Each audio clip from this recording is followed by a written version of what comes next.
Namaste and welcome. Before we begin though, I'd like to offer my obeisances to my spiritual master, Jagat Guru Siddhaswarupananda.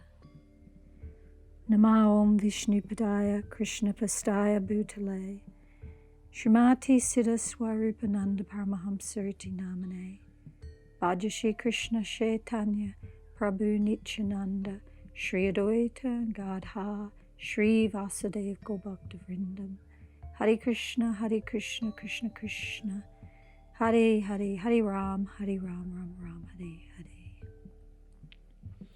So the title for tonight's class is A Square Peg in a Round Hole. So this is actually an idiom, an expression that describes the feeling a person has when they don't feel they belong, they feel disconnected. And because this is quite an old expression, so obviously people have felt like this for a long time. Have you ever felt like that? Have you ever felt like a square peg in a round hole? You just don't fit. Actually, everybody in the material world is actually a square peg in a round hole. This is not our home. This is not where we belong.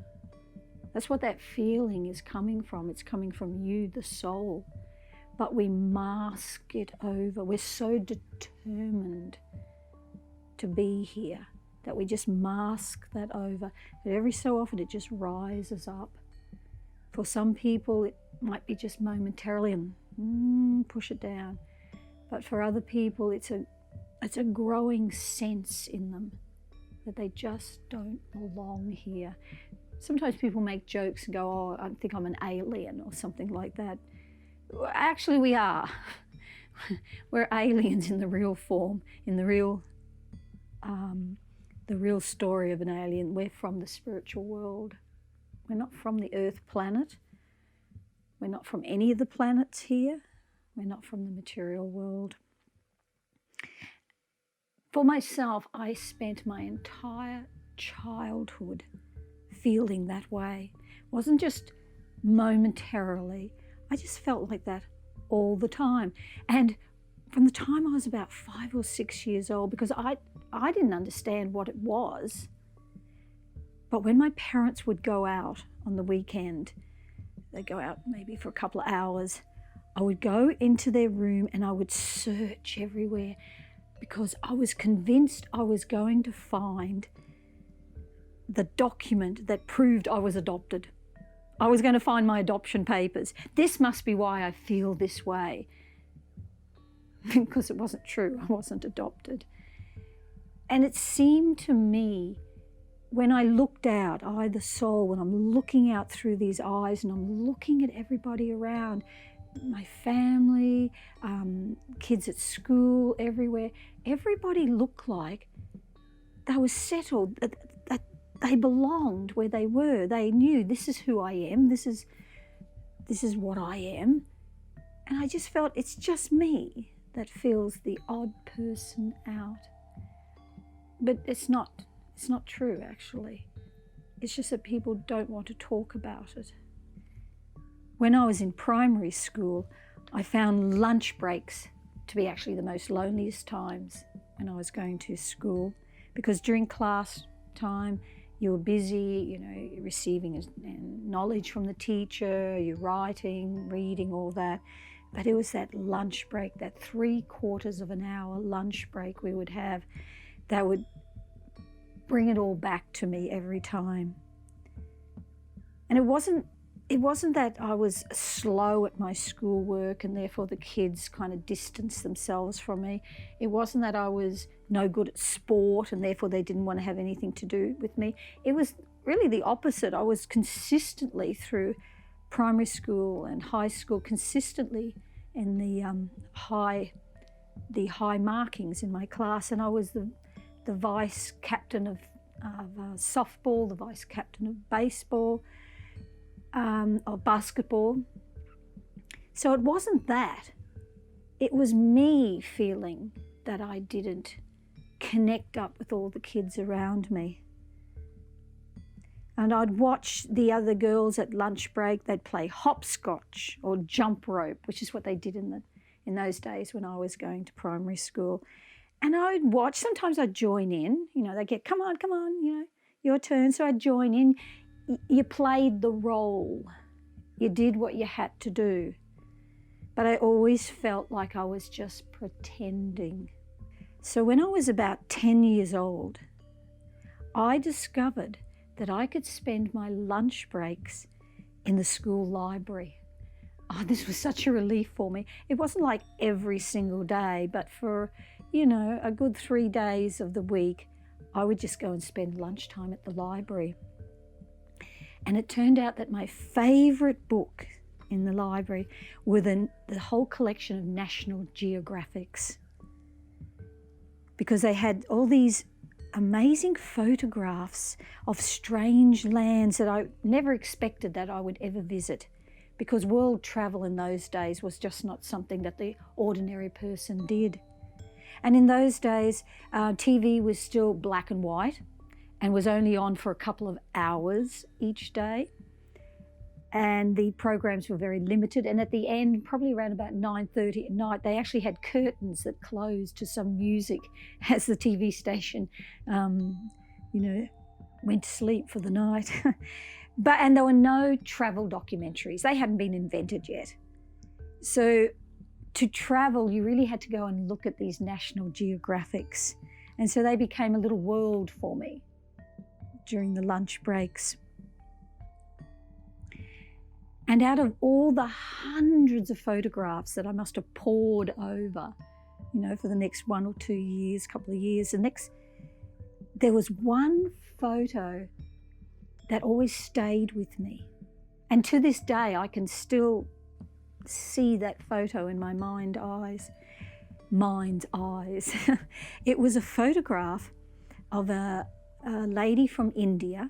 She had a sari on, and she had these tattoos right across her face, lines of tattoos over her nose, cheeks, everywhere. And I just looked at this photo, and then I looked down at the description, and it described that she had the Hare Krishna mantra. Well, they didn't call it a mantra.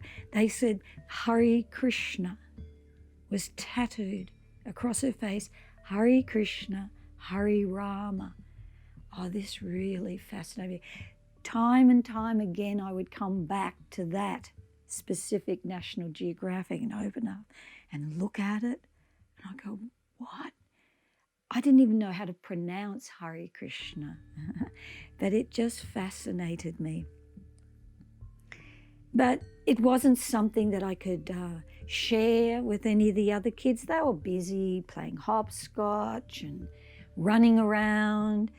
They wouldn't have been interested in going looking at this photograph. So it was just one of those things that was just a private thing for me in my life at that time. Now, one of the other reasons that I always felt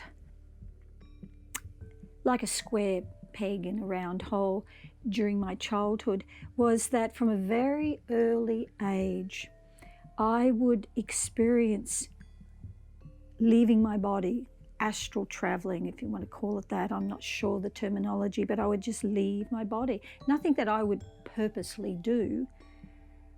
And it would happen sometimes at night time, sometimes even during the daytime. I remember sitting in our lounge room with my parents sitting on the couch, and my sister was there. Just left my body, went up into the corner and the ceiling there, and just looking down. I'm looking down at everybody, and I'm looking down at my body. I'm looking down at everybody, and go back in there. So this would happen. As I said, nothing that I would plan. I didn't know how to do it. It would just happen to me. Now, who could I talk to about that? One more thing that I couldn't connect up with anybody else. So all these things just made me feel even more like a square peg in a round hole. When I was 13 years old, I got a book. It was a Buddhist book, and I'm not going to tell you the name because I don't want to promote it, but I got this Buddhist book and I just read it from cover to cover because it was talking in it about these different realms, astral planes, that the soul, when it leaves the body at the time of death, when the body dies, they were talking about, and goes into these different levels of astral planes. Now, this really fascinated me because I thought this has got to have something to do with what's happening to me. So I really read the book very carefully. And in it was also explaining how a person can actually have some control over leaving their body, you know, astral traveling in that sense. And I followed all the directions and I found I could actually do that. I could actually have that sense of now I'm going to do that. So I'd like to place a warning there for anybody. Do not try this at home. You know that warning they do on shows. Do not try this at home. It is not recommended. In fact, years later in my life when I started chanting, I understood it's actually very dangerous. You don't play around with that whole realm. But I didn't know that at the time. And for me, it was like, oh, there's something there, like I'm not completely weird here, okay? So all these things were there in my life. And it wasn't until I was 15 at high school. And I went to a very good high school, actually. And it was, the boys and girls were kept completely separate, which at the time I thought, oh, damn. But I can see it was actually a very good process. So the boys and girls were kept very separate, lunchtime, every time, classes, everything, very separate, except 3 times a year we would have a school dance on. And so the boys and girls could, the boys could ask a girl to dance at the school dances, but they had all the teachers there, checking everybody, watching you. So it was we were quite protected. But I just turned 15, maybe a couple of weeks beforehand, and I went to the school dance and I met Jamuna Das. He came and asked me to dance. So even though I'd been going to the high school for 3 years, of course I didn't know him, but I finally met somebody that loved to talk about so many different subjects. Not just, high school football or whatever, all kinds of things, politics, everything you can imagine. And this was very revolutionary for me. All of a sudden, I could start talking with him about all kinds of things that I was thinking and things like this. And within 4 months, we both became vegetarians. Due to discussing all kinds of issues, we decided we're going to become vegetarians. I was like about 15 and a half or something. And in those days in Australia, to be a vegetarian was not like it is now. It's a very simple thing nowadays. In those, there were no health food stores. I know in America there were already health food stores, but in Australia there were no health food stores yet. Where do you buy the sort of food that you need to eat if you're going to be a vegetarian? None of our friends were vegetarian. Nobody around us was vegetarian, but it was a decision that we made. In fact, and Jamuna Das will tell you, in order to get brown rice, he had to go to the store where they sell food for the horses and hay and all sorts of things like that, and they actually had brown rice there to feed to the animals. So we had to really kind of figure it out how to do this vegetarian thing. And of course my parents were very angry with me. Relatives were very dismayed. But you see, I had already lived my life up to that point feeling like a square peg in a round hole. So one more thing, okay, be vegetarian and you're a weird, didn't worry me at all. Then later on, some years passed, and in 1972, Jamuna Das myself and some of our friends, we met a disciple of Srila Bhaktivedanta Swami Prabhupada, and he was a student of Siddha Swarupananda. His name was Puranda, and we met him in extraordinary circumstances. Krishna is so tricky. He knew that for us to come across the chanting of Krishna's names, to hear about Krishna, we weren't going to go to a meditation class or something like that. In fact, they didn't even exist in those days. It had to be something pretty revolutionary for us, and he put us in the path of meeting Puranda. So Puranda, we lived with him actually for about 5 months, and every single day, Puranda, who had been a musician, he would get out his guitar and we would chant every single day. And Puranda, being a Brahmin as well, he would read to us, he would teach us how to cook. So we finally learned decent cooking, but he would read to us Krishna stories, which for me was so magical. So wonderful to hear about Krishna. So all these things were there, but at the same time as him introducing Krishna to us, he would talk to us about Srila Bhaktivedanta Swami Prabhupada, and he would talk to us a lot about Siddha Swarupananda. And you know, this process of Shravanam, hearing, it cultivated this desire in us that we wanted to meet Srila Bhaktivedanta Swami Prabhupada. We wanted to meet Siddha Swarupananda.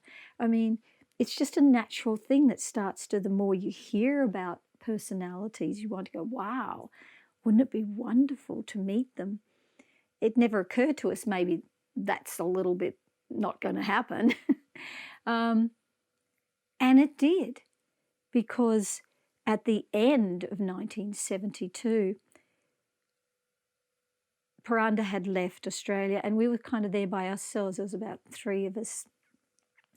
And we just got this idea. We were going to drive down about 2 hours drive away to a place called Byron Bay. We were going to drive down there. And we did. And we did not know, we had no way of knowing that Srila Bhaktivedanta Swami Prabhupada had sent Siddha Swarupananda to Byron Bay at that point in time. And so we arrived down there in Byron. So, okay, we've arrived in Byron Bay. That doesn't necessarily mean that we're going to meet up with Siddha Swarup, who we didn't even know was there. We go to a house that we're going to stay in, and it all took place. We got to meet Siddha Swarupananda. We spent 5 to 6 weeks every single day with him, hearing from him, learning from him, just being around him. And it was a very settling time for our hearts that this person is Krishna's devotee. And when Siddha Swarupananda was leaving and going to New Zealand, Jamunadass still had some questions, and that he still wanted to ask. So Siddha Swarupananda said, "I'll come to New Zealand, and we'll find some time and that." So Jamunadass went to New Zealand. So I was here in Australia, and I find out that Bhaktivedanta Swami Prabhupada was coming to Australia, to Sydney. I thought, oh, I've got to go and see Bhaktivedanta Swami Prabhupada. I've already met Siddha Swarupananda, who's so wonderful, and I've got to meet his spiritual master, Bhaktivedanta Swami Prabhupada. So I actually set out with another person, started hitchhiking. I had to go from Brisbane to Sydney, which is about roughly 1,000 kilometres, which is roughly 600 miles. We just set out Saturday morning. I had one change of clothes, toothbrush and a hairbrush, and a sleeping bag. That's it. And the other person had sort of like the equivalent. We had no food on us. We didn't even have a bottle of water. We had no money. It was all just irrelevant to us in those days. We were just going to start hitchhiking. Of course, we didn't get long rides. It actually took us until the following day on Sunday at 4 p.m. on the Sunday, we arrived at the temple in Sydney, just in time for the Sunday feast, which was pretty magnificent when you haven't eaten for, nearly 2 days. So we walked straight into that, which was rather delicious. So that evening, they were getting ready because Srila Bhaktivedanta Swami Prabhupada was coming early the next morning. So the timing was great for me. And they asked if I would help make garlands to greet Bhaktivedanta. So they were making 7 garlands, starting from a really long garland that went down to his feet, touching his auspicious feet, and then working your way up different lengths of garlands, right up to a little garland that was just small enough to put over his head on his chest here, high up. And that's the one that I was asked to do. So this was very exciting. And the brahmacharis all went out at about 11 o'clock at night, and they raided the botanical gardens in Sydney. These are very famous gardens, beautiful roses in them and everything. And they raided them at midnight. They stripped every rose off of every bush. They stripped every flower they could imagine from the botanical gardens. I can't imagine what the guys thought the next day when they went in there to work in the gardens. And they brought them all back and they put them in the middle of the room, huge big sacks full, just poured them all down onto the ground, and all us ladies sat around them and we sorted them all out into colours and everything. And we sat around making the garlands, and we really actually finished about 3:30 in the morning making these garlands. So we stayed up all night.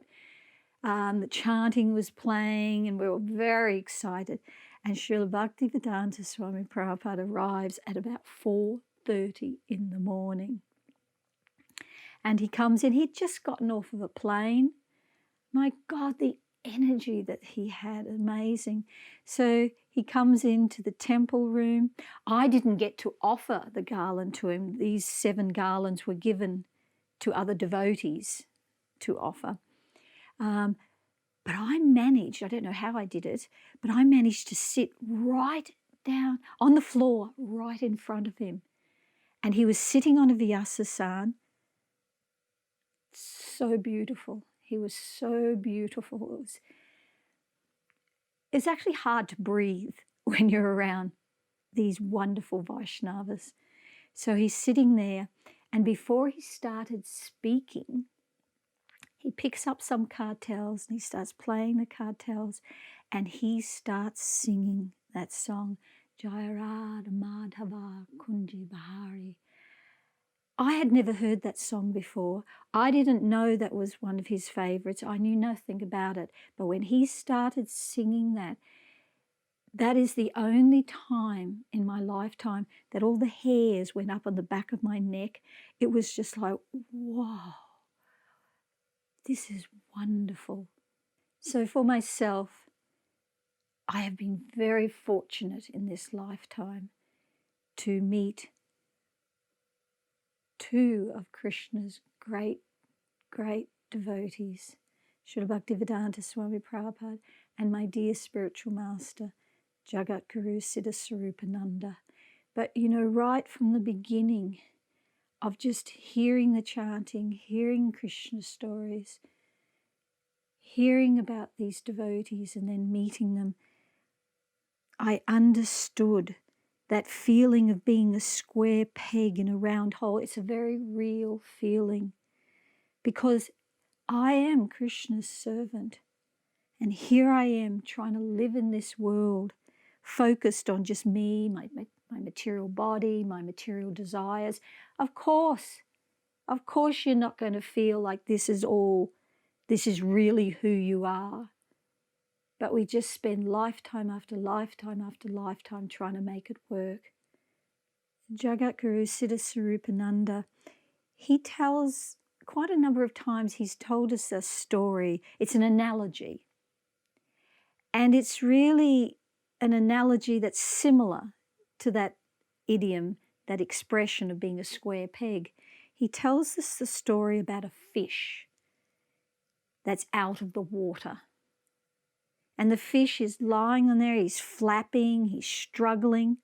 And even if you gave that fish everything that you thought could make somebody happy, you gave him ice cream, you gave him gold jewelry, you gave him the latest cell phone, whatever it is, whatever perception that you have that would make you happy, you give to the fish, but it's just not possible. The fish is not happy.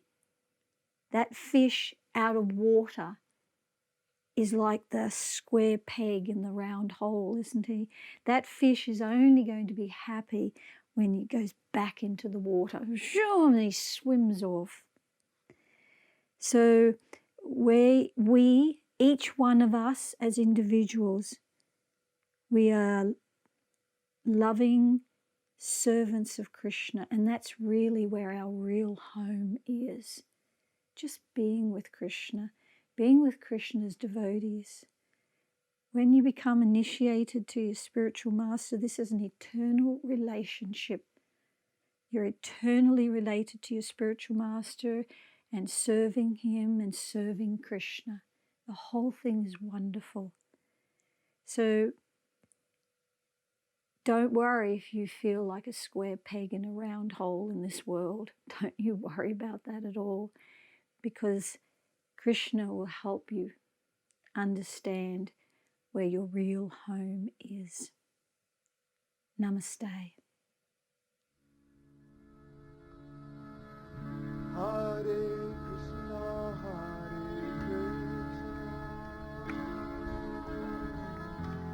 Krishna Krishna, Hare Hare, Hare Rama, Rama Rama, Hare Hare.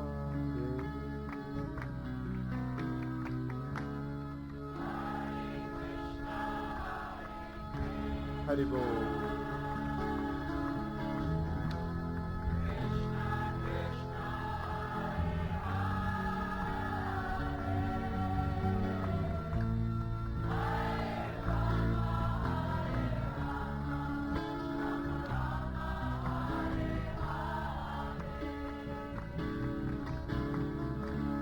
Hare Krishna, Hare Krishna,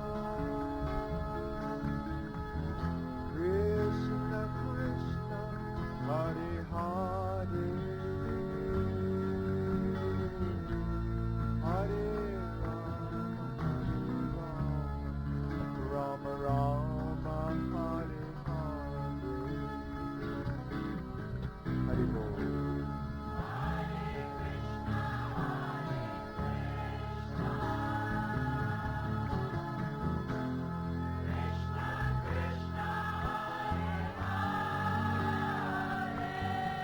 Hare Bol.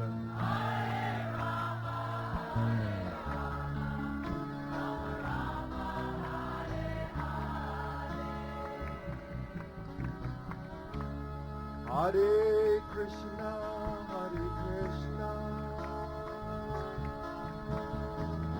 Krishna Krishna, Hare Hare,